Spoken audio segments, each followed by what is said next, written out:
안녕하십니까? 저는 나성중앙교회에 출석하며 미주 오늘의 신앙 운영위원장으로 일하고 있는 최창환입니다. 특별히 오늘의 신앙 방송 후원 안식일로 정해주신 미주교회협회와 여러 교우님들의 배려에 감사드립니다. 미주와 전 세계에 계신 교우님들과 함께 예배를 드리게 되어 하나님께 영광을 드립니다. 오늘의 신앙은 1981년에 남캘리포니아 주에서 공중파 방송으로 시작하였습니다. 그 후 약 10년 전부터는 인터넷을 활용하여 미주를 포함한 전 세계 60여 개국에서 시청하는 온라인 선교 방송으로 발전하였습니다. 전통적인 선교와 전도의 방법들은 현 코로나 바이러스 사태 이후에 더 이상 유효하지 않을 수 있습니다. 수많은 전도 방법들 중 개인 전도가 아닌 가장 효율적인 방법은 이젠 단연코 인터넷을 통해서, 특히 유튜브 채널을 통해서라는 것을 많은 분들이 동의하실 것입니다. 오늘의 신앙 방송은 공중파 유튜브 채널을 통해 이미 수백만의 누적 시청자를 확보하여 복음 전파의 최전선에 서 있습니다. 오늘 순서에서는 저희 방송 사역에 대한 자세한 내용과 방송을 통해 전해지는 기별의 일부를 들으실 수 있습니다. 오늘 그 뜨거운 온라인 선교 현장에 여러분을 초대합니다. 은혜로운 시간 되시기 바랍니다.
아버지의 놀라우신 은혜를 감사드립니다.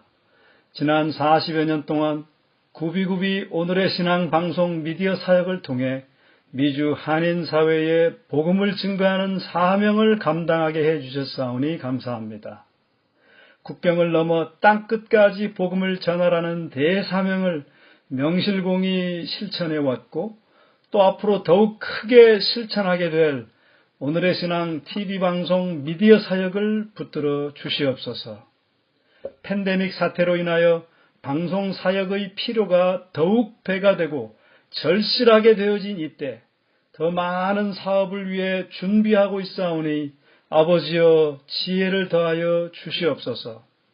이 기관을 위해 일하는 책임자 이준석 목사를 비롯하여 임원들 또 이사들께 은총을 더하시어 미래를 꿰뚫어 보는 해안을 갖게 하여 주시옵시고 더욱 충실히 섬기게 하여 주시옵소서.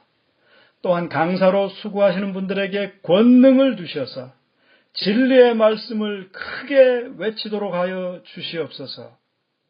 아울러 우리 모두도 이 사업에 참여하는 헌신이 있게 해 주시옵소서.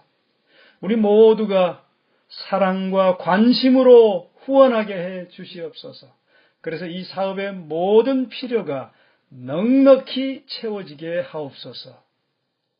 이 아침엔 이 오늘의 신앙 방송 미디어 사업을 위한 선교 안식일로 삼고 예배드리오니 우리 이 예배를 통해 하나님의 크신 미디어 사역의 선교 비전을 보게 하시고 그 비전 안에서 미주 모든 교회들이 하나로 연합되게 하시며 그 비전을 향하여 함께 전진하는 큰 결심이 있는 예배가 되게 해 주시옵소서. 예배의 시종을 주관하여 주옵시고 말씀하여 주시옵기를 예수님의 이름으로 간절히 기도하옵나이다. 아멘.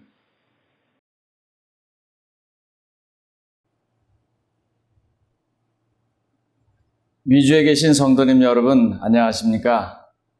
하나님의 은혜가 성도님들의 모든 삶과 성도님들의 가정에 충만하시기를 기도합니다. 저는 로마린다 교회를 섬기고 오늘의 신앙을 사랑하는 오충환입니다. 지난 몇 달 동안 집에서 어떻게 지내셨습니까? 코로나 바이러스로 인해서 저희의 삶은 많이 바뀌었습니다. 특별히 교회에서 하는 예배와 함께함도 참으로 많이 아쉽게 되었습니다. 우리가 신앙을 교회를 중심으로 그동안 해왔는데 이런 것 때문에 전도도 어려워지고 모임도 어려워지고 많은 것들이 힘들어졌습니다. 그런데 살아계신 하나님은 이런 기회를 그대로 놔두지 아니하시고 하나님께서 미리 준비해 오신 오늘의 신앙이라는 방송을 통해서 우리를 또 한번 보살펴 주시고 지켜주십니다.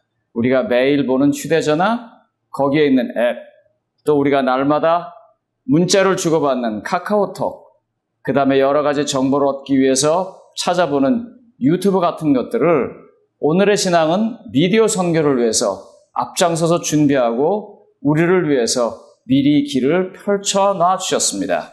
그래서 이번 안식일은 이와 같은 미디어 선교가 오늘의 신앙을 통해서 이 뜨거운 신앙의 현장으로 어떻게 여러분들을 안내할 수 있을지 또 우리가 어떻게 같이 동참할 수 있을지를 보여주고자 나누고자 하는 시간입니다.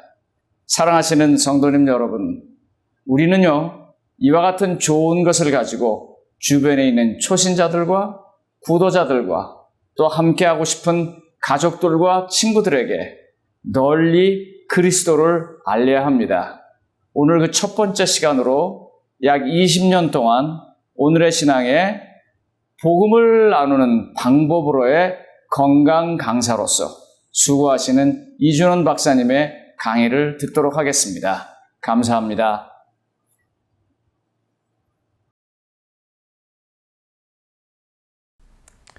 여러분 안녕하십니까? 코로나와의 싸움, 몸을 위해 희생하는 세포라는 주제로 여러분들과 깨달음을 얻고자 합니다. 세포의 죽음은 두 가지가 있습니다. 첫 번째는 희생사가 있고요. 이 희생사는 세포가 희생사의 신호를 받았을 때 염증이 없이 영양분으로 작게 조각조각 나서 이웃세포에게 도움이 되는 죽음이 있고, 또 하나의 죽음은 질병사인데요. 이것은 염증과 고름을 퍼뜨리면서 죽어가는 모습입니다. 오늘 여러분들과 함께 기억하고 싶은 희생사는 헬라어로 에포토시스라고 합니다. 에포토시스라는 것은 문자 그대로 에포는 away라는 뜻이고 토시스라는 것은 fall. 그래서 떨어지다, 낙엽과 같이 떨어지다 하는 뜻입니다. 여러분, 낙엽은 어떤 역할을 하죠? 낙엽은 밑거름이 되는 역할을 합니다. 그런데 세포가 건강하게 희생사를 했을 때 낙엽과 같이 밑거름이 된다 하는 거 기억하시기 바랍니다. 바로 이제 의사가 먹는 항코로나 3대 음식을 소개해 드리려고 합니다. 이 세포 속으로 바이러스가 침투하기 전에 혈액 속에서 면역체와 바이러스가 싸울 때 도움이 되는 세 가지 음식입니다. 첫 번째는 여기 보시면 표고버섯입니다. 표고버섯은 햇빛에 6시간씩 이틀 동안 말리면 비타민 D가 460배로 증가해서 코로나 바이러스 감염과 폐렴을 감소한다 하는 연구가 발표되었습니다. 버섯 기억하시기 바랍니다. 그 다음에 두 번째, 양파가 있는데요. 최근 이틀 전에 살모넬라에 오염이 됐다고 탐슨 인터내셔널에서 보급된 것이 확인이 됐거나 또 어디서 보급된 것을 모른다면은 양파를 사셨을 경우에 먹지 말라는 보도가 됐습니다. 그렇지만 일반적으로 오염되지 않았을 때는 양파 100g이 엄청난 효과가 있습니다. 첫 번째, ACE라는 효소를 억제해서 혈압을 감소시키고 염증을 감소시킵니다. 그리고 두 번째, 아밀레이즈와 글루코시데이즈라는 또 효소를 억제시켜서 당뇨병에 큰 도움이 됩니다. 당 수치를 40이나 한두 시간 내로 감소시킵니다. 그 다음에 세 번째, 면역력을 증가시키는데 양파 안에는 셀레늄, 아연, 비타민C, 퀘르세틴이라는 항산화제가 들어있어서 면역력을 증가시킵니다. 특별히 코로나 바이러스가 세포 속으로 침투하거나 벽에 붙어있지 못하도록 해주는 아연이 있는 거 기억하시기 바랍니다. 그 다음에 세 번째, 해바라기 씨. 해바라기 씨는 어떠한 효과가 있을까요? 해바라기 씨 한 컵에는 30g의 단백질이 있는데 비슷한 양의 쇠고기도 한 30g의 단백질이 있습니다. 왜 단백질이 필요하냐고요? 코로나 바이러스를 이기기 위한 항체를 만들 때 몸이 필요한 것이 바로 단백질입니다. 그래서 육식을 하지 않아도 채식으로 해바라기 씨로 충분히 단백질을 섭취하실 수도 있습니다.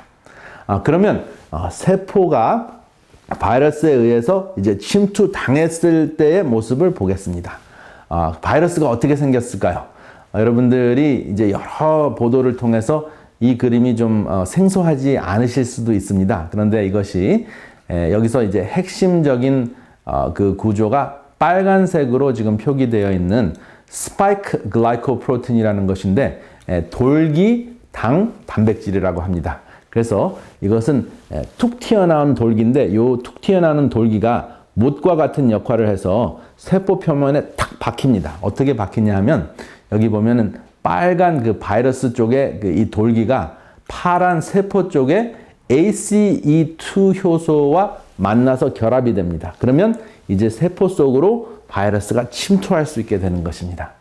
그런데 바로 이 단계와 또 여러 단계에서 바이러스를 차단시키는 약 때문에 지금 세상이 떠들썩합니다. 바로 하이드락시클로로퀸이라는 약인데 문제는 부정맥으로 사망률을 증가시킬 수 있는 가능성이 있기 때문에 무작위로 모든 사람에게 조금 증상이 있다고 해서 또 의심이 된다 그래서 하이드락시클로로퀸을 줄 수 없는 상황입니다. 왜냐하면 너무나 많은 사람에게 보급을 하다 보면 부정맥으로 사망하는 사람도 증가할 수 있기 때문에 그렇습니다. 그래서 여러분들이 더 많은 연구가 될 때까지는 기다려 주시기를 바랍니다. 여기 이제 그 바이러스가 세포 안으로 들어갔습니다. 바로 이때 오늘 핵심 사상인 몸 전체를 살리는 세포의 희생, 세포의 희생사, 이것을 여러분들 에포토시스라고 이야기를 했는데요. 이 에포토시스를 한번 살펴보겠습니다. 이 희생사는 어떻게 일어나는가? 우리 여기 세포가 이렇게 크게 있습니다. 그리고 여기 바이러스가 세포 속으로 이제 침투하는 그 장면인데요. 침투하자마자 건강한 세포는 바로 2단계에서 3단계, 4단계, 5단계, 6단계로 가면은 세포가 바이러스가 이제 복제가 되는데 2단계에서 바이러스가 복제되기 전에 신호가 탁 주어집니다. 세포 자체 내에서 바이러스가 들어왔다. 그러면 우리는 희생사를 해야 한다. 나는 희생사를 해야 된다. 해서 스스로에게 희생사의 기별을 보내는데 그 기별의 이름이 바로 interferon입니다. interferon이라는 단백질이 희생사하라는 신호입니다. 그래서 내가 희생해야 되겠구나 하고 이 세포가 조각조각이 나서 이웃세포에게 영양분이 되고 바로 그것으로 끝나는 것이 아니라 이 세포의 모든 기능을 없애버리니까 바이러스가 세포의 기생균으로 들어와서 세포 속에 있는 많은 기기를 활용해서 증식을 하고 복제를 하려고 하는데 그렇게 하지 못하게 되는 것입니다. 그래서 바이러스가 바로 종식되는 그런 현상이 일어납니다. 그러니까 싸우지 않고 바이러스를 이기는 굉장히 성서적인 전쟁입니다. 그래서 그 항체를 가지고 바이러스를 찌르고 죽이고 하는 그러한 싸움이 아니고 그냥 미리 바이러스가 살 곳을 없애버리면서 스스로를 없애버리면서 바이러스가 더 이상 복제되지 못하게 하는 것이죠. 이것을 보고 세포생리학자들은 놀랍게 생각합니다. 이것이야말로 최고의 방어 대책이다. 그래서 세포가 건강하기만 하다면 이러한 세포들이 많이 있으면 있을수록 바이러스가 몸속에서 빨리 끝나는 것입니다. 그런데 이러한 세포가 없으면 병이 들어서 그 병든 세포가 바이러스를 계속 복제하도록 내버려 두는 것입니다. 그래서 여러분들 이 건강한 세포가 더 많이 강화되는 것이 굉장히 중요하죠. 그래서 이 모습을 보고 세포 생리학자들은 셀룰러 스완송이라고 이름을 붙였습니다. 세포의 백조가. 왜냐하면요, 백조는 죽기 전에 가장 아름다운 목소리로 노래를 하고 마지막을 보낸다고 합니다. 그런데 이 세포의 희생사야말로 정말 아름다운 모습이다라고 감동을 받고 세포 생리학자들이 이것이 바로 세포의 백조가다라고 이름을 붙일 만큼 감동을 받았습니다. 이게 교과서에 있는 내용입니다. 놀랍지 않습니까? 그런데 이 세포 속의 그 희생의 정신이 바로 예수님의 정신입니다. 창조주께서는 우리 세포 속에 예수님의 정신을 심어 놓으신 것입니다. 놀랍지 않습니까? 이것은 단순한 비유가 아니고 생리학적인 현실입니다. 제가 이 생리학적인 것을 발견할 때마다, 이 복음을 생리학 속에서 발견할 때마다 저는 그냥 머리가 그냥 쭈뼛 쓰는 그런 느낌을 받습니다. 예수님께서 십자가상에서 기도한 모습입니다. 누가복음 23장 34절에 아버지여 저희를 사하여 주옵소서 저들이 하는 것을 알지 못하나이다. 그러면서 당신은 생명을 다하시면서 온 인류를 살게 하신 예수님의 희생사 바로 세포 속에 고스란히 들어 있습니다. 우리 세포도 예수님의 모습을 닮았다 하는 것입니다. 바로 그래서 창조주가 있다는 것을 우리가 확신하게 됩니다. 몸을 살리기 위해서 스스로 밑거름이 되는 세포, 사람은 점점점 악해져서 토사구팽을 피하려고 하는데 세포는 몸을 살리기 위해서 토사구팽을 자청한다 하는 것입니다. 이것이야말로 참 안식입니다. 내가 살기 위해서 여기저기에서 아둥바둥하면 오히려 불안감만 증가하고 우울증에 빠지고 스트레스를 받습니다. 그런데 나 대신 내 이웃이 살기를 바라는 마음으로 살면 진정한 평안이 옵니다. 이것이 진정한 안식이 아니겠습니까? 또 거듭남, 바로 여기서 시작되는 것 같습니다. 이것을 뉴스타트의 핵심 사상으로 여러분들 기억하시기 바랍니다. 머지않아 오늘의 신앙팀과 함께 미주 협의회 주최로 열리는 소그룹 프로그램에서 여러분들을 만나 뵙겠습니다. 가장 작은 생명체인 세포의 생리를 통해서 바이러스와 여러 질병들을 이기는 법을 함께 나누며 세포와 성소의 저자이신 하나님의 뜻을 함께 실천하는 기회를 갖겠습니다.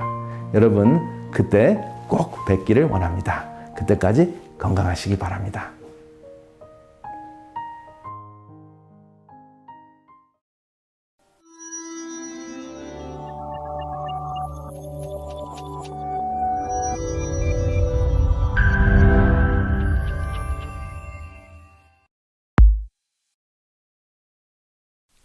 영혼 구원을 위한 최고의 도구, 바로 오늘의 신앙 TV 방송입니다. 오늘의 신앙 TV 방송은 40년 동안 남가주에서 공중파를 통해 하나님의 말씀을 선포하였습니다. 매주 일요일 아침 되는 이 사역을 통해 복음의 씨앗이 심기워졌습니다. 그동안 우리에게 정보를 제공해오던 TV와 신문은 어르신들에게는 아직 많이 익숙하지만 젊은이들에게는 컴퓨터와 스마트폰의 사용량이 현저하게 많아졌습니다. 성경을 늘 휴대하지는 않지만 전화기는 항상 가지고 다니는 사람들이 많아졌기 때문에 앞으로 21세기 선교 전략을 생각해 보게 되었습니다. 많은 사람들이 뉴스나 새로운 정보를 얻는 방법도 예전과는 판이하게 다른 양상을 보여주고 있습니다. 이메일이나 팟캐스팅 또는 인터넷과 스마트폰을 통하여 원하는 정보를 빠르게 얻기 때문에 저희 방송도 이러한 변화에 적극적으로 대응하고 대비하기 위하여 지난 몇 년간 노력해 왔습니다. 시대의 변화에 맞추어 인터넷이 가능한 곳이면 24시간 365일 언제 어디서나 웹사이트 faithkorea.com에 오셔서 모든 방송을 다시 볼 수 있도록 준비되어 있습니다. 또한 성경을 기초로 한 신앙교육 전도책자인 말씀향기, 건강새 출발, 예수와 함께, 다니엘 및 요한계시록 책자들을 보고 들으실 수 있습니다. 그리고 전 세계에 널리 알려진 유튜브에서도 오늘의 신앙 방송 시청이 가능합니다. 유튜브 검색창에 오늘의 신앙을 검색하시면 말씀들을 보실 수 있습니다. 오늘날 참 진리의 말씀을 찾기 위하여 저희 방송을 구독하시는 분들이 카카오톡은 한국인들이 가장 많이 사용하고 있는 앱입니다. 영혼들과 더 쉽게 소통하고 말씀을 나누기 위하여 오늘의 신앙 카카오톡을 운영하고 있습니다.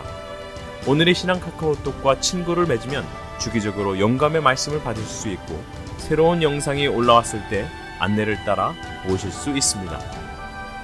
또한 오늘날 사람들이 가장 많이 그리고 쉽게 말씀을 접할 수 있도록 스마트폰에 설치 가능한 앱을 개발하여 운영하고 있습니다. 플레이스토어나 앱스토어에서 오늘의 신앙을 검색하셔서 여러분들의 스마트폰에 설치하시면 저희 방송을 시청하실 수 있습니다.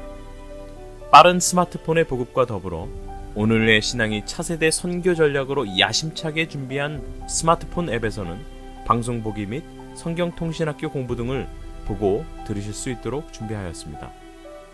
이외에도 페이스북을 통해서도 이 시대에 필요한 오늘의 신앙 말씀을 많은 분들과 나누고 있습니다. 여러분 안녕하십니까?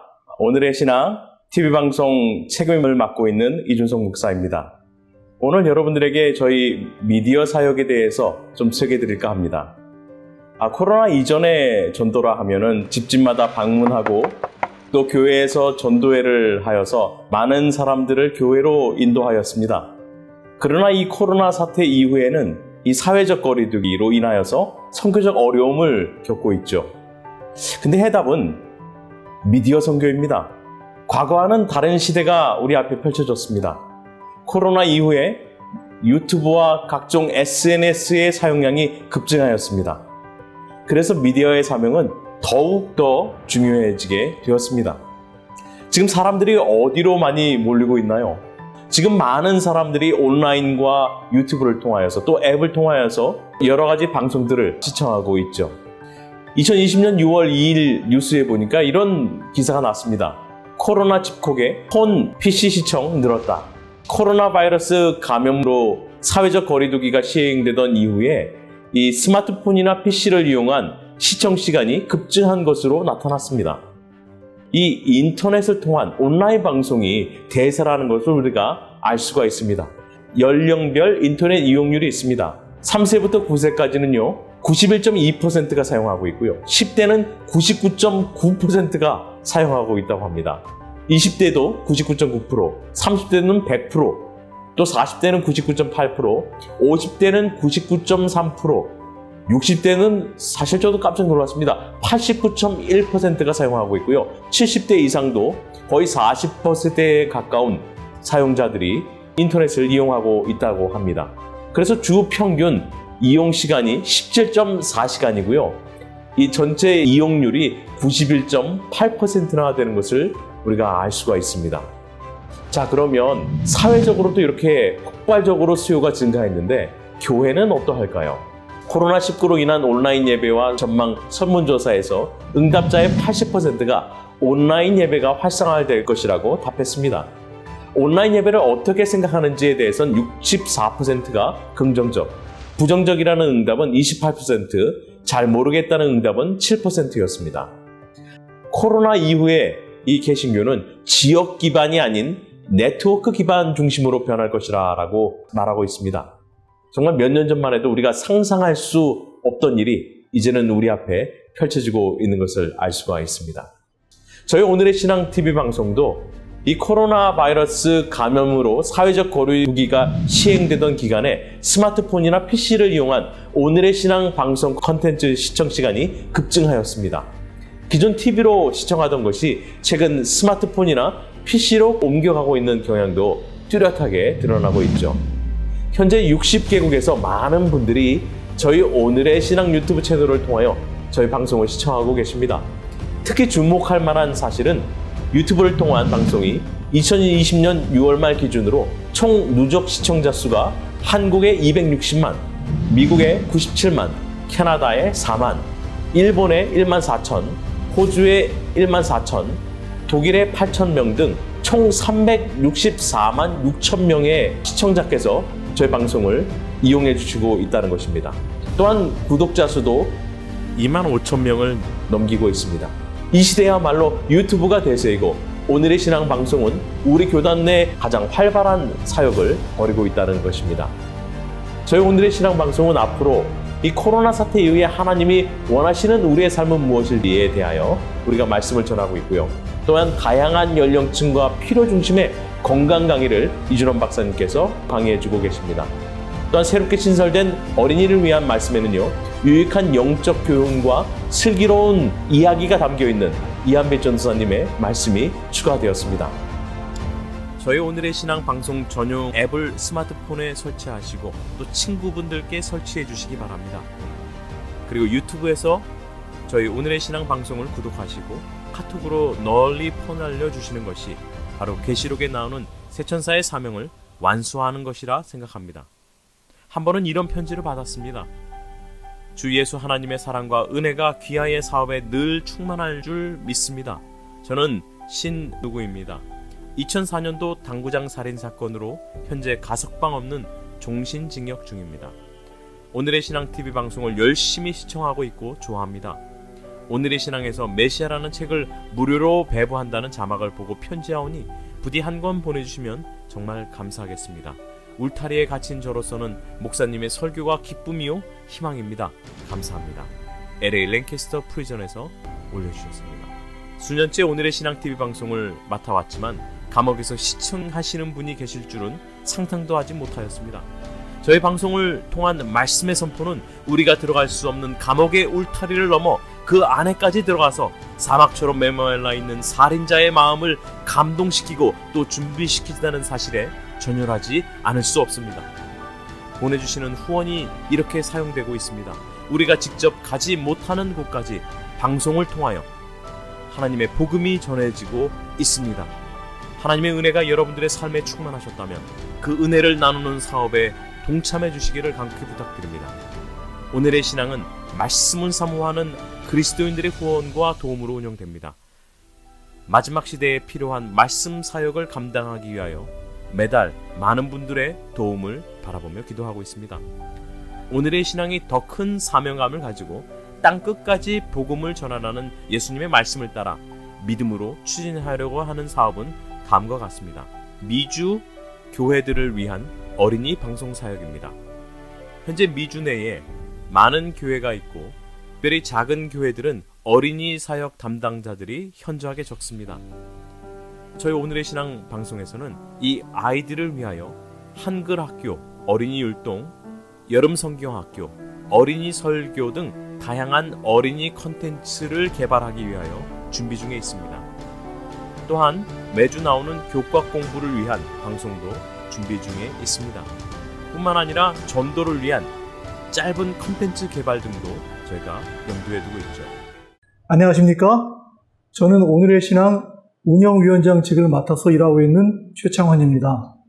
이 안식일 여러 교우님들과 목사님들의 너그러운 배려로 오늘의 신앙에 관한 소식을 전하며 이 방송의 필요성을 함께 공감할 수 있는 시간을 갖게 되어서 너무 기쁩니다. 오늘의 신앙의 발전을 위해서 항상 기도해 주시고 헌신적으로 도와주셔서 고맙습니다. 오늘의 신앙은 단지 방송 관계자들만의 것이 아닌 우리 모두의 자산입니다.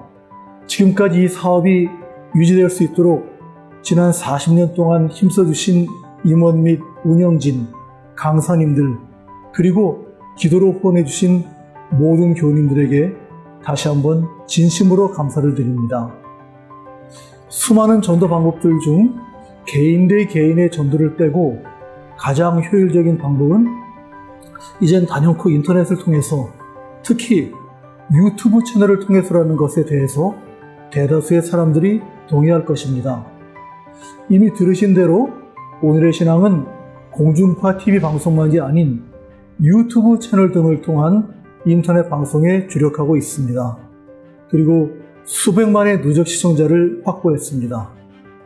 오늘의 신앙을 통한 복음은 우리가 직접 가서 전하지 않더라도 전 세계 60개국에 전해지고 있습니다. 지금은 많은 교회들과 교우님들이 힘든 상황이며 재정적으로 어려움에 처해 있습니다. 사실 오늘의 신앙도 거의 재정 절벽에 처해 있는 상황입니다. 그러나 그에 굴하지 않고 오히려 이 위기를 기회로 삼아서 더욱 발전하려고 노력하고 있습니다. 오늘의 신앙 방송을 시청하시고 격려해 주시고 조언도 하시며 친지분들에게 소개해 주셔서 고맙습니다. 복음을 온 땅에 가장 빠른 속도로 전파하는 일에 이보다 더 효율적인 방법은 없습니다. 혹시 아직도 오늘의 신앙 유튜브 방송을 시청하지 않는 교우님들이 계시다면 꼭 시청하시기 바랍니다. 유튜브에서 오늘의 신앙을 검색하시면 바로 나옵니다. 그리고 구독 버튼, 서브스크라이브 버튼과 알람 설정도 꼭 하시기를 바랍니다. 어떻게 하는지 모르시면 아는 분들에게 물어서 하시기 바랍니다. 그리고 시청하신 후 꼭 라이크, 좋아요도 눌러주시기 바랍니다. 이렇게 하실 때마다 자동적으로 조금의 수익이 창출됩니다. 오늘의 신앙을 위해 변함없이 해오시던 기도를 그치지 않고 해주시기를 당부합니다. 또한 오늘의 신앙의 운영과 발전을 위해서 헌금도 아울러서 부탁드립니다. 헌금에 참여하실 분들은 체크에 KFFT로 써주시면 됩니다. 보내실 주소는 PO Box 93586 93586 City of Industry, California 91715입니다. 보내주시는 모든 헌금은 세금 환급에 사용하실 수 있습니다. 다시 한번 저희 방송을 위한 아낌없는 후원에 진심으로 감사드립니다. 오늘 가치 있는 일에 투자하시기를 부탁드립니다. 부조와 선지자에는 이렇게 말씀하고 있습니다. 하나님께서는 인간을 당신의 청지기로 삼으셨다. 하나님께서 그들의 손에 맡기신 제사는 복음 전파를 위하여 위탁하신 제물이다. 하나님께서는 충성스러운 청지기임이 밝혀지는 자들에게 더 큰 것을 맡기실 것이다. 각 교회 선교회장님들과 목회자들께서는 저희 오늘의 신앙 방송 컨텐츠를 초신자나 구도자들을 위하여 사용하실 수 있습니다. 여러분들께서 널리 홍보하여 주시고 알려주시기를 간절히 부탁드립니다.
예수는 나의 힘이요 내 생명 되시니 구주 예수 떠나가면 죄중에 빠지니 눈물이 앞을 가리고 내 맘에 근심 쌓일 때 위로하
주시고 영원한 기쁨 주리니 나의 생명 나의 기쁨 주 예수.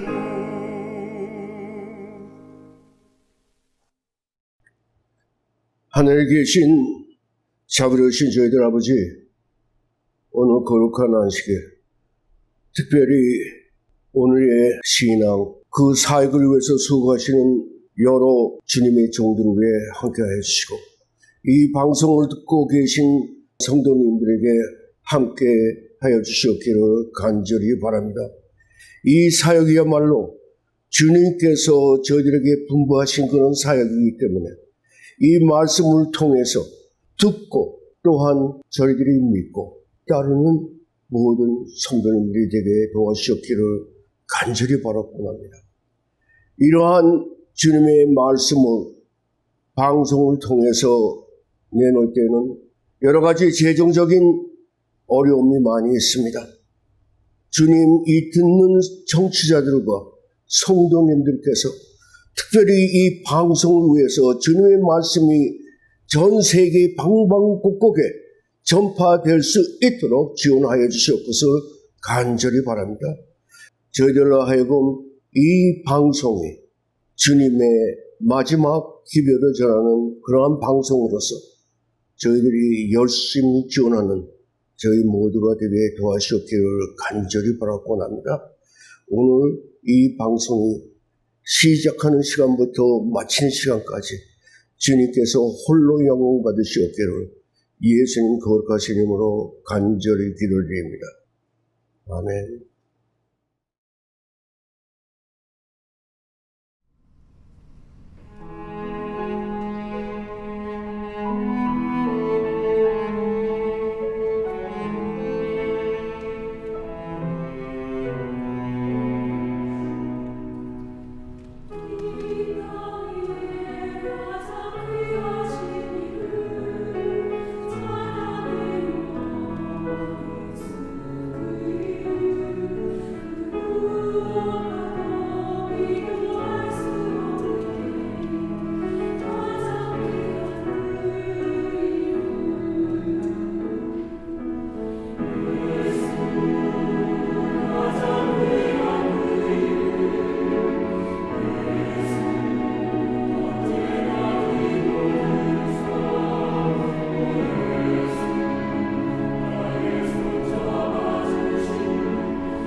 말씀 항상 기뻐하라.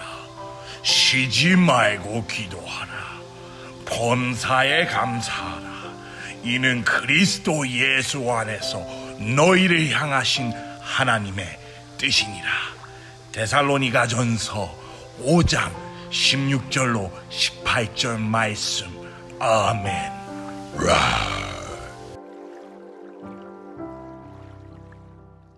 샬롬 어린이 여러분, 지난 한 주도 우리에게 지혜를 주시는 하나님께 솔로몬 왕처럼 지혜를 달라고 구하였나요? 오늘도 여러분에게 재미있는 성경 이야기를 들려줄 한빛쌤이에요. 성경에는 지혜의 왕 솔로몬처럼 다른 사람들보다 10배나 똑똑했던 사람이 나와요. 그는 어렸을 때 세 친구와 함께 바벨론으로 포로되어 갔지요. 그는 바벨론에서도 맛있게 보이는 음식을 아무거나 먹지 않고 하나님께서 정해주신 음식을 먹음으로 순종하여 건강하였답니다. 특별히 이 사람에게는 하나님이 꿈을 해석할 수 있는 능력을 주셨어요. 여러분, 이 사람이 누군지 아시겠어요? 네, 한빛쌤, 그 유명한 다니엘 아닌가요? 네, 맞아요. 오늘은 바벨론과 메대 총리였던 다니엘을 만나보려고 해요. 그럼 우리 모두 약 2600년 전 메대 나라로 떠나볼까요? 다니엘이 바벨론으로 포로되어 온 지 오랜 시간이 지나 다니엘이 할아버지가 되었고 바벨론을 전쟁을 통하여 무너뜨린 메대 사람 다리오 왕의 때였어요.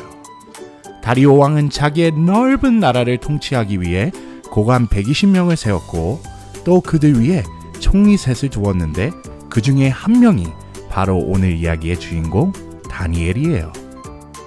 다니엘은 마음이 민첩하여 총리들과 고관들 위에 뛰어남으로 다리오 왕은 다니엘을 세워 전국을 다스리게 하고자 했어요. 나의 충실한 종 다니엘아, 나를 대신해서 이 나라를 다스리면 어떻겠느냐? 그 자리에 있던 다른 총리들과 고관들도 다리오 왕의 말을 들었지요. 그들은 다리오 왕이 포로로 잡혀온 다니엘을 예뻐하는 걸 볼 수가 없었어요.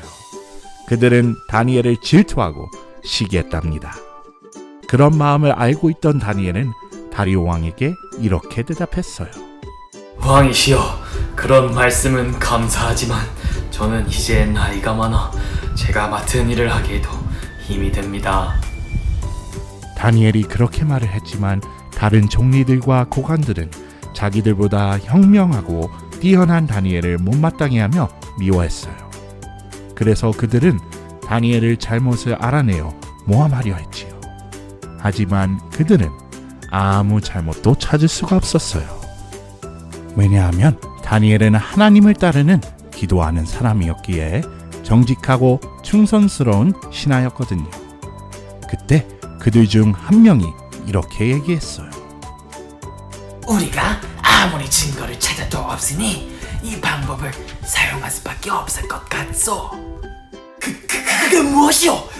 빨리 얘기해보시오. 그러니까 다니엘이 그 하나님을 믿는 곳에서 꼬투리를 잡아야 한다는 것이오. 그렇지요. 그런데 그러니까 다니엘이 그 하나님을 믿는 곳에서 하는 행동을 우리가 찾으면 되지 않겠소? 그거 정말 좋은 생각이요. 지금 당장 다리오 왕께 가서 말씀드립시다. 아니, 사람들은 왜 질투와 시기를 하는지 모르겠어. 다니엘은 그들이 질투와 시기하는 것을 알고 다리오 왕께 괜찮다고 했는데도 왜 이리 난리야? 그러게 말이야. 아주 나빴어. 그들은 다리오 왕에게 가서 그들의 생각을 말했어요. 다리오 왕이여, 만수무강하옵소서. 드릴 말씀이 있사옵나이다. 나라의 모든 총리와 지사와 총독과 법관과 관원이 의논하고 왕에게 한 법을 세우며 한 금령을 정하실 것을 구하나이다. 왕이여, 그것은 곧 이제부터 30일 동안 누구든지 왕 외에 어떤 신에게나 사람에게 무엇을 구하면 사자굴에 던져 넣기로 한 것이냐이다. 그런즉 왕이여, 원하건대 금령을 당장 세우시고 그 조서의 왕의 도장을 찍어 그 규칙의 법을 다시 고치지 못하게 하옵소서. 다리오 왕은 그들이 자신을 신처럼 높여주기에 기분이 아주 좋아져서 그들이 다니엘을 죽이려는 계략을 알지 못하고 그들이 말한 대로 왕의 도장을 찍어주었어요. 다니엘은 그들이 자신을 죽이려는 것을 알고 있었고 다리오 왕이 그 사실에 대해서 알지 못하고 도장을 찍어준 사실까지도 알고 있었으나 다니엘은 자기 집에 돌아가 윗방에 올라가 예루살렘을 향하여 창문을 열고 매일 하던 대로 하루에 3번씩 무릎을 꿇고 기도하였지요. 어느 날 그 무리들이 모여서 다니엘이 자기 하나님 앞에 기도하는 모습을 발견하고 다리오 왕에게 나아가 이 사실을 알렸어요. 왕이여, 왕이 이미 금령에 왕의 도장을 찍어서 이제부터 30일 동안에는 누구든지 왕부의 어떤 신에게나 사람에게 기도하면 사자굴에 던져넣기로 하지 아니하였나이까? 이 말을 들은 다리오 왕은 이렇게 대답하였어요. 그렇다. 이 일이 확실하니 고치지 못하는 법이니라. 아직도 다리오 왕은 무슨 일이 벌어지는지 알지 못하였어요. 그러자 그들은 왕에게 다니엘의 이야기를 하였죠. 왕이여, 사로잡혀온 유다 자손 중에 다니엘이 왕과 왕의 도장이 찍힌 법을 존중하지 아니하고 하루에 3번씩이나 그의 신 하나님께 기도하나이다. 그러니 이 다니엘을 즉시 사자굴에 던져 넣어야 합니다. 그제서야 뒤늦게 그들의 계략을 알아차린 다리오 왕은 심히 걱정하여 다니엘을 구하려고 하루 종일 수고했지만 어쩔 수가 없었지요. 해가 질 무렵 그 무리들이 왕에게로 나와서 말하였죠. 왕이여, 우리나라의 법은 한 번 만들면 왕께서도 고치지 못하신다는 것을 그 누구보다도 잘 알고 계실 것입니다. 진짜 이 사람들 안 되겠네. 끈질기구만. 다니엘은 어떻게 되는 거지? 그들의 계략에 속아 넘어간 다리오 왕은 어쩔 수 없이 다니엘을 사자굴에 던져 넣으라 명할 수밖에 없었어요. 하지만 다리오 왕은 다니엘이 사자굴에 들어가기 전에 이렇게 말하였어요. 내가 항상 섬기는 너의 하나님이 너를 구원하시리라 나는 믿는다. 그렇게 다니엘은 굶주린 사자들이 있는 굴에 던져지게 되었고 돌을 굴려 입구를 막았어요. 그리고는 다리오 왕의 도장과 귀족들이 도장으로 봉하여 누구도 열지 못하게 했죠. 다리오 왕은 궁으로 돌아가 다니엘을 걱정하며 밤새도록 음식을 먹지 않고 잠을 자지 못했어요. 이튿날 새벽 왕이 급히 사자굴로 뛰어가서 다니엘이 들어간 굴 앞에 가까이 가서 슬피 소리질러 다니엘을 불렀어요. 하나님의 종 다니엘아, 내가 항상 섬기는 내 하나님이 사자들에게서 능히 너를 구원하셨느냐? 왕이여, 원하건대 왕은 만수무강하옵소서. 나의 하나님이 이미 그의 전사를 보내어 사자들의 입을 봉하셨으므로 사자들이 나를 상해하지 못하였사오니 이는 나의 무죄함이 그 앞에 명백함이 오며 또 왕이여, 나는 왕에게도 해를 끼치지 아니하였나이다. 다니엘의 목소리를 들은 다리오 왕은 뛸 듯이 기뻐하며 명령하였어요. 당장 다니엘을 굴에서 꺼내어라. 다니엘의 하나님이 그를 보호하셨다. 굴에서 나온 다니엘을 보니 몸이 조금도 상하지 아니하였지요. 다리오 왕은 즉시 다니엘을 참소한 사람들을 끌어오게 하고 이렇게 말했죠. 어서 이 자들을 저 사자굴에 모두 집어넣어라. 아니야, 난 잘못한 거 없어. 난 잘못한 거 없다고. 이거 놔, 이거 놔, 이거 놔. 다리오 왕은 그들을 용서하지 않았어요. 그들은 결국 사자굴에 들어가게 되었답니다. 그들이 사자굴 바닥에 닿기도 전에 굶주린 사자들이 곧 그들을 잡아먹었어요. 다리오 왕은 온 땅에 있는 모든 백성과 나라들과 언어가 다른 모든 사람들에게 이렇게 말을 하였죠. 너희에게 큰 평강이 있을지어다. 내가 이제 명을 내리노라. 내 나라 환난 아래에 있는 사람들은 다니엘의 하나님 앞에서 떨며 두려워할지니 그는 살아계시는 하나님이시오 영원히 변치 않으시며 그의 나라는 멸망하지 아니할 것이요 그의 권세는 무궁할 것이며 그는 구원도 하시며 건져내기도 하시며 하늘에서든지 땅에서든지 이적과 기사를 행하시는 이로써 다니엘을 구원하여 사자의 입에 벗어나게 하셨음이니라. 이로써 다니엘은 다리오 왕의 시대와 바사 사람 고레스 왕의 시대에 형통하였답니다. 사랑하는 어린이 여러분, 죽음의 위협 가운데서도 다니엘은 왜 하나님께 기도를 했을까요? 다니엘에게는 기도가 목숨보다 더 중요했던 것이지요.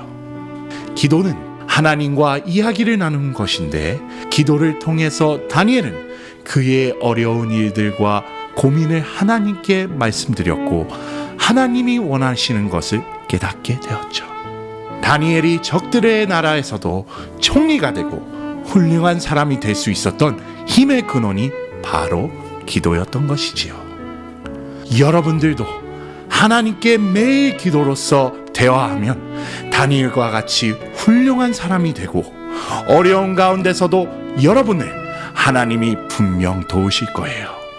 우리 모두 하나님께 기도하는 사람이 되기로 약속해요. 하늘에 계신 아버지, 다니엘이 하나님께 매일 기도함으로 어려운 상황을 이겨낸 것처럼 우리도 하나님께 매일 기도하는 사람이 되게 도와주세요.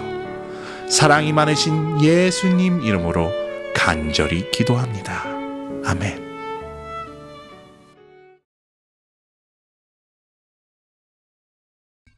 미주에 계신 성도 여러분들, 주님의 이름으로 문안드립니다. 여러분의 가정과 여러분이 섬기시는 교회와 여러분이 하시는 사업에 하나님의 은혜와 축복이 항상 넘치시기를 간절히 기원합니다. 제가 여러분들에게 드리고 싶은 말씀은 창세기 4장 9절에 있는 말씀입니다. 여호와께서 가인에게 이르시되 내 아우 아벨이 어디 있느냐? 그가 가로되 내가 알지 못하나이다. 내가 내 아우를 지키는 자이니까.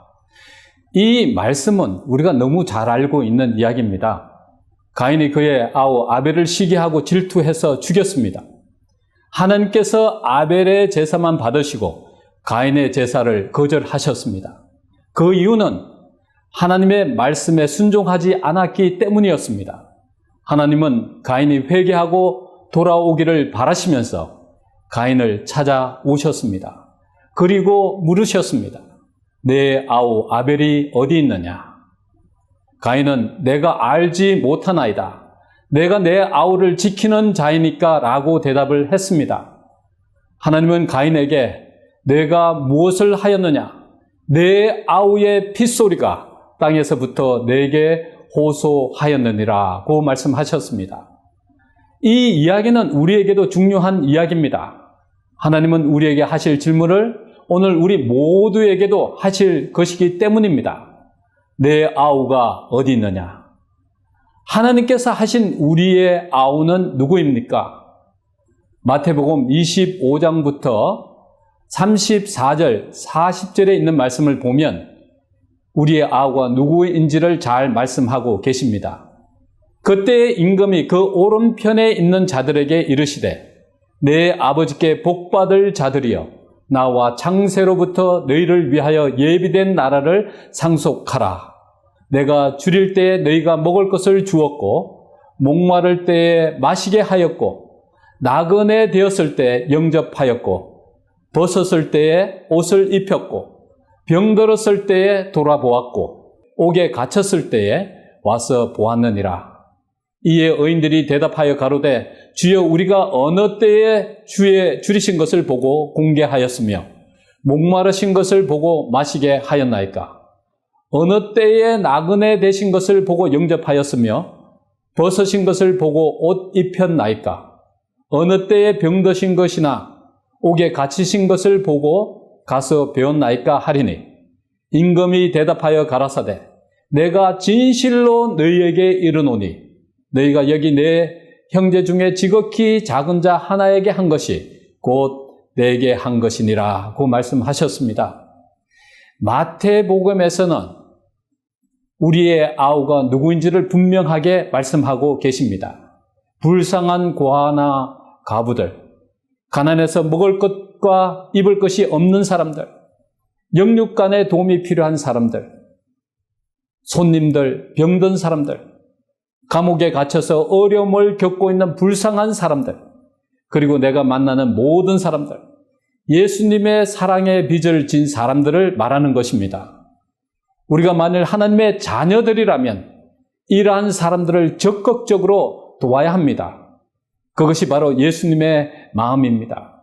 그리고 예수님을 사랑하는 사람들의 마음이기도 합니다. 우리가 만난 사람들의 구원에 대한 책임이 있습니다. 특히 나의 도움이 절실히 필요한 사람들입니다. 우리가 아무 책임감이나 의무를 느끼지 못하고 지나쳐 버릴 수 있는 그런 사람들입니다. 하나님은 우리를 향하여 다시 묻습니다. 내 아우가 어디 있느냐? 우리는 무엇이라고 대답해야 하겠습니까? 가인처럼 내가 알지 못하나이다. 내가 내 아우를 지키는 자이니까 라고 대답하시겠습니까? 우리는 하나님께 어떤 대답을 해야 할지에 대해서 심각하게 생각해 보아야 합니다.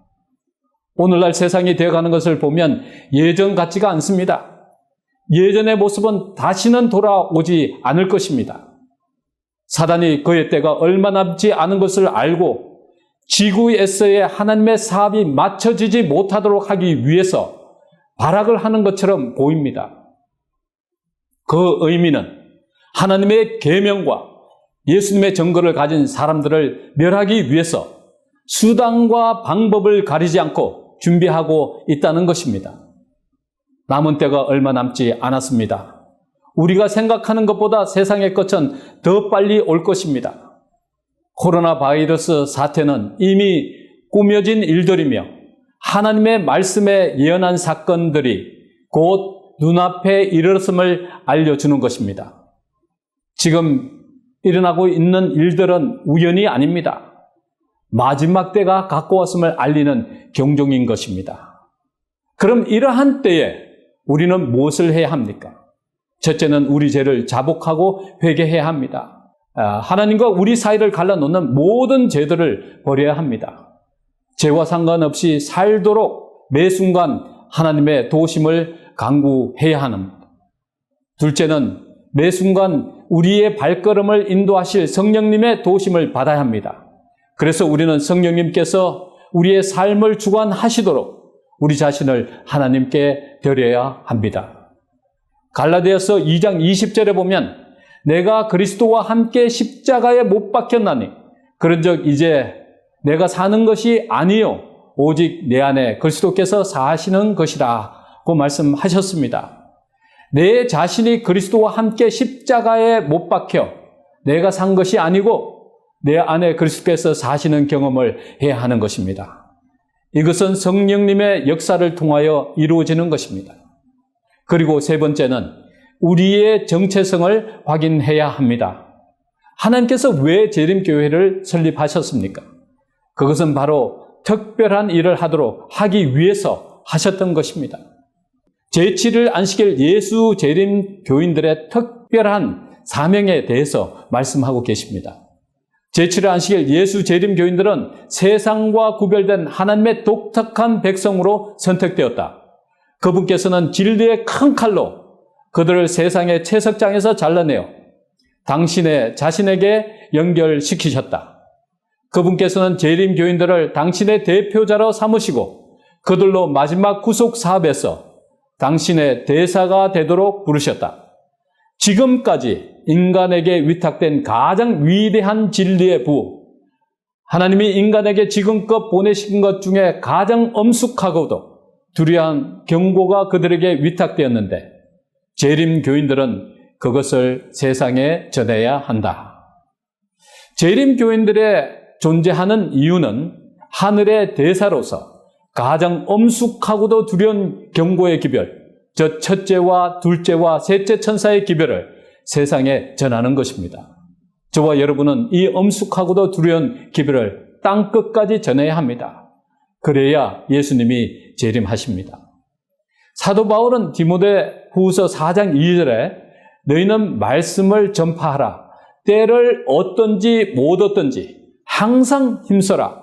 범사에 오래 참음과 가르침으로 경책하며 경계하며 권하라고 했습니다. 때를 얻든지 못 얻든지 항상 말씀을 전파하기 위해서 힘쓰라고 하셨습니다. 기회는 항상 있는 것이 아닙니다. 때가 있습니다. 우리는 우리 이웃이 어떤 도움이 필요한지 항상 알 수가 없습니다. 또 아프리카나 어떤 특정한 지역에 어떤 도움이 필요한지 항상 알 수가 없습니다. 그러나 언제든지 하나님의 사업에 도움이 필요하다는 소식이 들리면 내가 할 수 있는 선에서 최선을 다하여 돕는 것입니다. 그것이 우리가 지금 할 수 있는 최선의 일입니다. 어느 곳에 도움이 필요한데 나 말고도 다른 사람들이 돕겠지 하는 생각은 나로 하여금 하나님과 멀어지게 하고 하나님의 사업에 더욱 무관심해지도록 만드는 것입니다.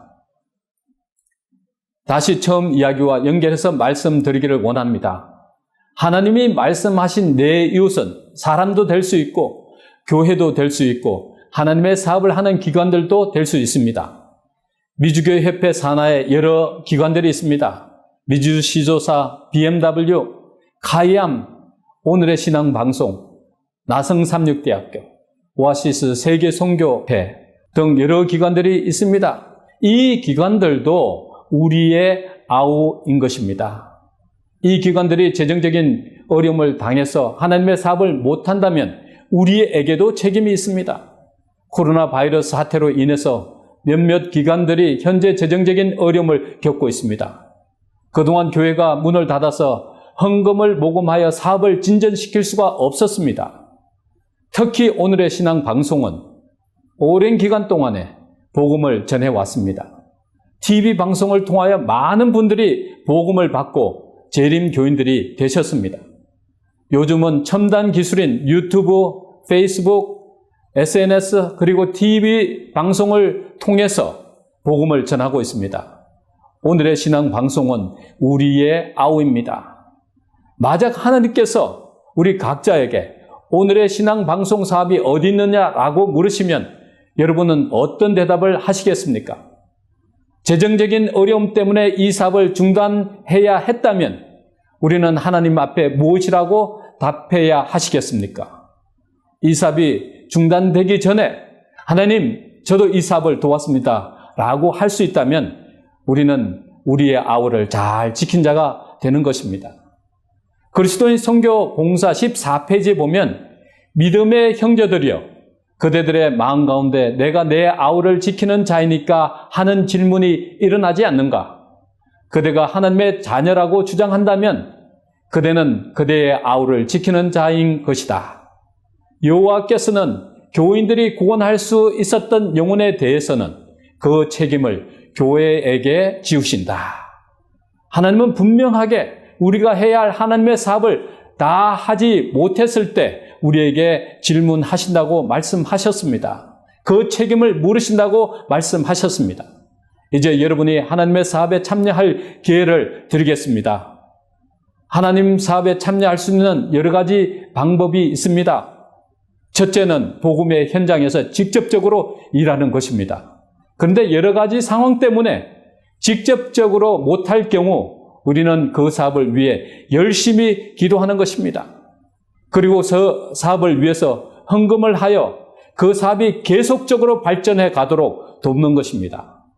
여러분께서 하나님의 사업을 위해 드려진 모든 헌금은 하늘 은행에 상상할 수 없는 가치로 저축되어 있을 것입니다. 마태복음 6장 20절에 보면 오직 너희를 위하여 보물을 하늘에 쌓아두라. 거기는 좀이나 동록이 해하지 못하며 도적이 구멍을 뚫지도 못하고 도둑질도 못하느니라. 내 보물이 있는 그곳에는 내 마음도 있느니라. 우리는 하나님의 청지기들입니다. 우리가 가지고 있는 모든 것은 하나님의 것입니다. 하나님은 그것을 중요한 일에서라고 말씀하십니다. 그러면 하늘 은행에 우리의 이름으로 엄청난 가치로 저축해 주신다고 약속하셨습니다. 비록 모든 재물이 하나님의 것이지만 옳은 일을 위해서 사용할 때 그 재물을 우리의 것으로 되돌려 주시는데 쓴 것보다도 더 많은 가치로 우리에게 주신다는 것입니다. 교회정원 2권에 보면 이런 말씀을 하셨습니다. 그들은 주께서 그들에게 맡기신 그 일을 함으로 매일 하늘 보화를 더해갈 수 있다. 그 일은 하나님께서 그들에게 그것을 수행할 돈과 함께 맡기셨다. 주님께서는 그들이 선한 일을 할 기회를 찾고 그들이 사는 동안 동료 인간의 구원을 위해서 그리고 여러 분야에서 그분의 사업의 진전을 위해 그들의 돈을 사용하기를 바라신다. 그리스도의 제자들은 그들의 거룩한 모본이신 분처럼 세상의 명예와 보물을 버리며 하나님의 가호와 그리스도의 십자가를 선호하여 마침내 참된 재물, 즉 하늘에 쌓인 보화, 보상, 영원한 영광을 얻고자 모든 명예를 버리기로 동의한다. 하나님의 참된 제자들은 거룩한 모본이신 예수님처럼 영원한 보상을 위해 하나님의 가호와 그리스도의 십자가를 위해서 세상의 명예와 보물을 버리기로 결심했다고 하는 것입니다. 우리 모두도 그러한 마음을 가지고 살아야 하겠습니다. 사도 바울은 그렇게 말씀하셨습니다. 빌립보서 3장 8절에 보면 또한 모든 것을 해로 여기면 내 주 그리스도 예수를 아는 지식이 가장 고상함을 인함이라. 내가 그를 위하여 모든 것을 잃어버리고 배설물로 여김은 그리스도를 얻고 그 안에서 발견되려 함이니. 사도 바울은 뭐가 가치 있는 것인지를 너무나 잘 알고 있었습니다. 그래서 세상 것을 다 배설물로 여기고 그리스도를 얻고 그 안에서 발견되는 것을 가장 가치 있는 삶으로 여겼던 것입니다. 우리의 삶의 목적은 바로 영원한 보상을 얻기 위함이 아닙니까? 세상의 재물이나 명예보다 더 가치 있는 영생을 위해 산다는 것보다 더 멋지게 사는 삶이 없습니다. 열왕기상 17장 12절부터 14절에 있는 말씀을 보면 사르밧 가부를 위해서 엘리야 선지자를 보내십니다. 하나님께서 그분의 선지자를 사르밧 가부에게 보내신 두 가지 이유가 있습니다. 첫 번째는 불쌍한 그 여인과 아들을 살리기 위함이었습니다. 둘째는 선지자의 말씀을 순종함으로 오는 축복에 대한 교훈을 위함이었습니다. 하나님께서는 우리에게도 하나님의 사업을 도울 기회를 주시는 것은 우리의 재물을 하늘에 쌓게 하고 우리의 마음이 늘 하늘에 있게 하셔서 자연적으로 영원한 것을 위해서 준비되도록 하시는 것입니다. 그리고 더 큰 일들을 할 수 있도록 우리를 변화시켜 주시는 것입니다. 선지자와 왕 131페이지에 보면 불쌍한 사르밧 가부가 겪은 시험은 세상에서 사람이 겪을 수 있는 시험 중에 가장 큰 신앙의 시험이었다. 과부는 이제까지 모든 나그네를 친절하고 너그럽게 접대하였다. 이제 자신과 아이에게 이르러 올 고통을 생각하지 아니하고 자기의 모든 필요를 공급하시는 이스라엘 하나님을 의지하여 엘리야의 말대로 함으로 그 여인은 이 손님을 친절히 대접하라는 최고의 시험에 응했다. 이 페니키아 여인이 하나님의 선지자에게 나타낸 후대는 놀라웠으며 그의 신앙과 관용은 놀라운 보상을 받았다. 저와 엘리야와 식구가 여러 날 먹었으나 여호와께서 엘리야로 하신 말씀같이 통에 가루가 닿지 아니하고 병에 기름이 없어지지 아니하니라. 사르밧 가부는 자기의 적은 양식을 엘리야에게 나누어 주었고 그 보답으로 그의 생명과 아들의 생명이 보존되었다. 시련과 빈곤의 시기에 자기보다 더 가난한 자들에게 동정과 도움을 주는 모든 사람에게 하나님께서는 큰 축복을 주시겠다고 약속하셨다. 하나님께서는 변치 않으신다. 하나님의 능력은 지금도 엘리야의 시대보다 적어지지 않았다. 엘리야의 시대에 있었던 그 기적이 오늘날 지금도 그 기적은 일어나고 있다고 말씀하고 계십니다. 하나님은 사르밧 가부와 같은 시험을 우리에게도 허락하십니다. 그 이유는 더 큰 축복을 주시기 위함입니다. 아무리 어려워도 우리가 할 수 있는 최선을 다할 때 하나님은 사르밧 가부에게 주셨던 축복을 우리에게도 주실 것입니다. 이 어려운 시기에 하나님은 더 어려운 사람과 어려운 하나님의 사업을 도우라고 말씀하십니다. 오늘의 신앙 방송이 재정적으로 어려움을 겪고 있습니다. 기도해 주시고 재정적으로 도와주시기를 간절히 부탁드립니다. 사르밧 가부에게 있었던 기적이 여러분에게도 분명히 있을 것입니다. 하나님의 사업을 소중히 생각하고 돕는 사람은 하나님을 소중히 여기고 사랑하는 사람들입니다. 기적은 성도들을 통하여 일어납니다. 하나님께서 우리 각자를 위해서 세우신 계획들이 다 성취되기를 간절히 바라오며 사랑하는 성도 여러분들이 이 마지막 시대에 복음의 역사의 주인공들이 다 되시기를 주님의 이름으로 간절히 축원하면서 말씀을 마치겠습니다.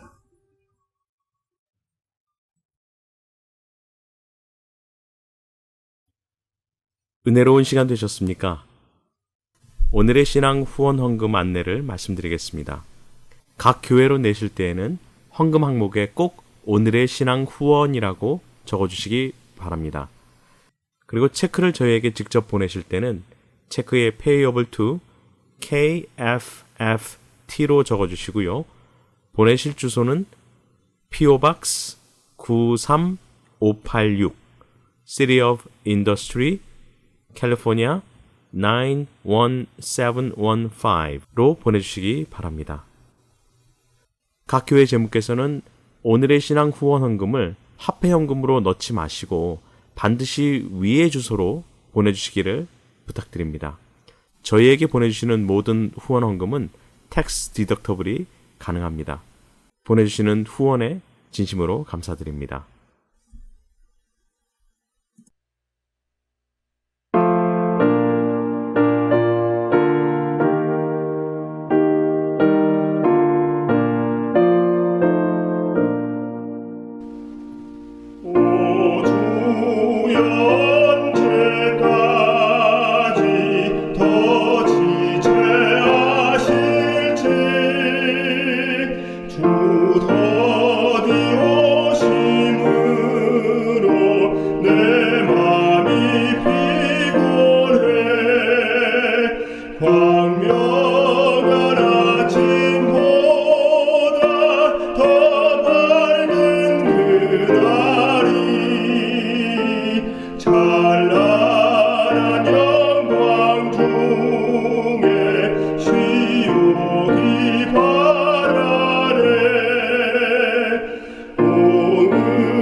다 같이 머리 숙여 기도하겠습니다. 하늘에 계신 우리 아버지 하나님이시여, 우리의 능력의 창조주시여, 은혜로우신 구주 사랑의 하나님을 경배할 수 있는 특권을 인하여 감사와 찬송을 드립니다. 또한 이렇게 온 미주 교회가 함께 연합 예배를 드리게 해주셔서 감격스럽고 감사합니다. 바이러스 팬데믹으로 고통당하고 수고하는 사람들과 항상 함께 하여 주시고, 이런 때일수록 오히려 더욱더 주님과 가까이 하여 우리 자신들을 깊이 성찰하는 복을 내려주시옵소서. 주님이 지신 십자가를 통하여 전화의 복을 이루신 주님께서 이 팬데믹의 괴로움도 합력하여 선을 이루게 하여 주시옵소서. 신체적, 정신적, 영적 또는 경제적으로 어려움 중에 있는 성도들을 돌보아 주시고, 곳곳에 흩어져 있는 각 교회들을 기억하여 주시사 선교의 사명을 능히 감당할 수 있도록 힘과 지혜와 능력을 공급하여 주시옵소서.